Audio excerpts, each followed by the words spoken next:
हिंदुस्तान में जिन्हें हिंदू कहने पर शर्म आती है वो ब्रिटेन के भावी पीएम से सीख लें देशभक्ति।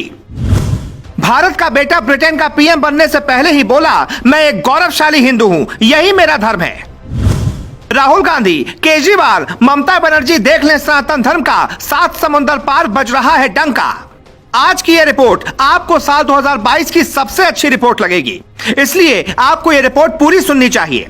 130 करोड़ हिंदुस्तानियों को गर्व होगा कि ब्रिटेन के जो भावी पीएम हैं वो न सिर्फ अंग्रेजों के देश की सत्ता संभालने वाले हैं, बल्कि उन्हें भारत का बेटा होने पर गर्व है। उन्हें गर्व है कि उनका परिवार सनातनी है, उन्हें गर्व है कि वो हिंदुस्तानी हैं। एक बयान देकर मोदी योगी के बाद तीसरा नाम दुनिया में ऋषि सुनक का कैसे जुड़ गया है, ये भी हम आपको बताएंगे। लेकिन पहले सुनिए उन्होंने ऐसा कहकर कैसे भारत का दिल जीत लिया। ब्रिटेन में हिंदुओं का वोट न के बराबर है, फिर किसी पीएम बनने वाले नेता की हिम्मत की दाद देनी होगी कि खुलकर यह कह सके कि उसे हिंदू होने पर गर्व है। भारत में ममता बनर्जी, केजरीवाल, अखिलेश यादव जैसे नेताओं को भी सीखना चाहिए कि 7 समुंदर पार भी जब ऋषि सुनक ऐसा कह सकते हैं तो भारत के नेता क्यों नहीं कह सकते। साल 2020 में ऋषि सुनक को वित्त मंत्री की शपथ दिलाई गई थी। उसी दौरान उन्होंने भगवत गीता पर हाथ रखकर शपथ ली थी। ऐसा करने वाले ब्रिटेन के वो पहले नेता थे। उसी दौरान उन्हें ब्रिटेन का मोदी कहा जाने लगा था।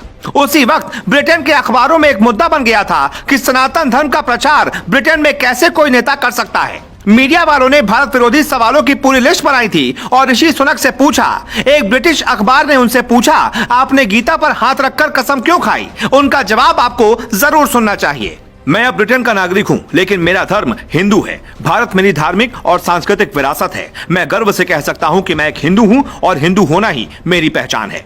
मैं आज भी भगवान गणेश की पूजा करता हूं। हमारे टेबल पर आपको गणेश भगवान की प्रतिमा ही मिलेगी। मैं लोगों से भी कहना चाहूंगा कि वो हर धर्म का सम्मान करें, गौमांस न खाएं। हमने कभी कोई ऐसा काम नहीं किया जो हमारे धर्म के खिलाफ हो।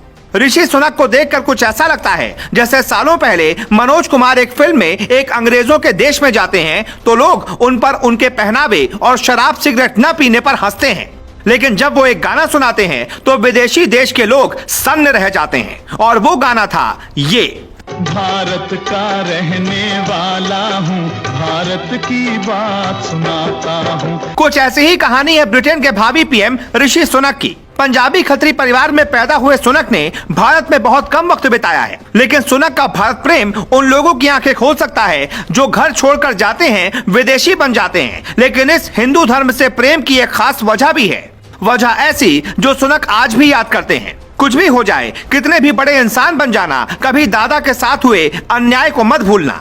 ऋषि की बायोग्राफी लिखने वाले माइकल एशक्रॉफ्ट ने अपनी किताब में लिखा है, ऋषि के दादा रामदास सुनक गुंजावाला में रहते थे जो बंटवारे के बाद पाकिस्तान में चला गया था। दादा रामदास ने साल 1935 में गुंजावाला छोड़ा और वो क्लर्क की नौकरी करने के लिए नैरोबी आ गए। रामदास सुनक हिंदू मुसलमान के बीच खराब होते रिश्तों की वजह से नैरोबी गए थे। बायोग्राफी के मुताबिक ऋषि सुनक का परिवार आज से नहीं बल्कि कई सालों से विदेश में है। नाना हो या फिर माँ या फिर पिता, सबका जीवन विदेशों में ही बीता, लेकिन इस बात का असर ऋषि सुनक पर नहीं पड़ा। उन्होंने सनातनी सभ्यता को संभाले रखा और जब वो सत्ता संभालने वाले हैं तो खुलकर कहते हैं कि मुझे इस बात पर गर्व है कि मैं एक हिंदुस्तानी हूँ और एक हिंदू परिवार में जन्मा हूँ। ब्रिटेन या किसी भी देश में भारतीयों के रंग, पहनावे, उनके स्वभाव पर कुछ अंग्रेज हमेशा सवाल उठाते रहते हैं।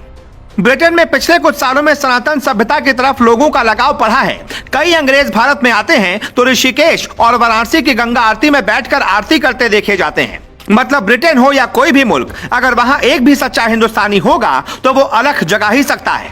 भारत के कारोबारी और जानी मानी आईटी कंपनी इन्फोसिस के संस्थापक नारायण मूर्ति के दामाद हैं, जो भारत के किसी भी व्यक्ति के लिए गौरव की बात होगी। लेकिन आखिरी में हम आपको सबसे जरूरी बात बताते हैं। ब्रिटेन एक ताकतवर देश है, वहां भारत का जलवा कम नहीं है। ब्रिटेन के पूर्व राष्ट्रपति कुछ दिन पहले भारत आए थे तो बुलडोजर के साथ तस्वीरें खिंचवाई थी, जिसके बाद खूब बवाल मचा था। लेकिन उन्होंने ऐसा इसलिए किया था ताकि वो संदेश दे पाएं कि वो योगी मोदी के साथ हैं और मोदी योगी का एक बड़ा जन समर्थन ब्रिटेन में भी है। आप हर स्टोरी में कमेंट लिखते हो या ना लिखते हो, लेकिन आपको इस पर जरूर लिखना चाहिए, भारत माता की जय।